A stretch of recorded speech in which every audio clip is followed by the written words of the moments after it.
gente en las calles y pues sobre todo a nuestros comandantes y de la ciudadanía, que los volvemos a invitar, que nos ayuden a ayudarnos, que nos ayuden, Tampico es nuestro, es de todos nos ayuden denunciando.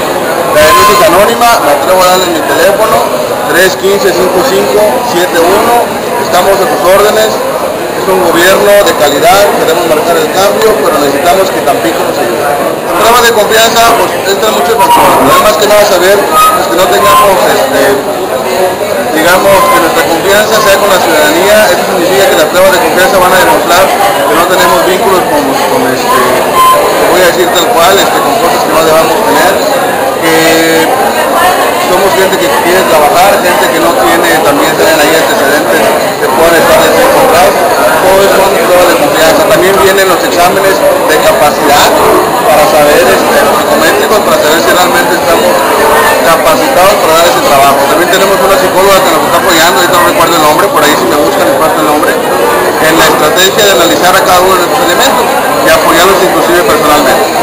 Hay mucha invasión de rutas y hay mucha que malestar entre los concesionarios. Es lo que estamos platicando ahorita, estamos trabajando poco a poco, ya se acercaron algunos amigos como los de la CROC, vamos a empezar a trabajar pero ruta por ruta.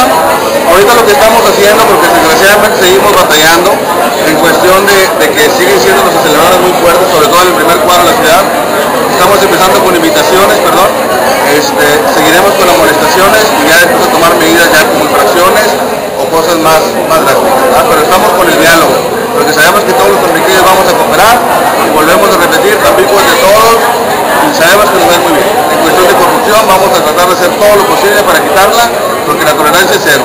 Y pues bueno, tendría que ser una invitación por parte de nuestra alcaldesa, tenemos cero tolerancia sobre todo también a lo que es alcohol. ¿Sí? No vamos a arriesgar a los tampiqueños, por más conocidos que sean o por más relaciones que puedan tener, que a la hora que gusten se los podemos demostrar. Muchísimas gracias, que tengan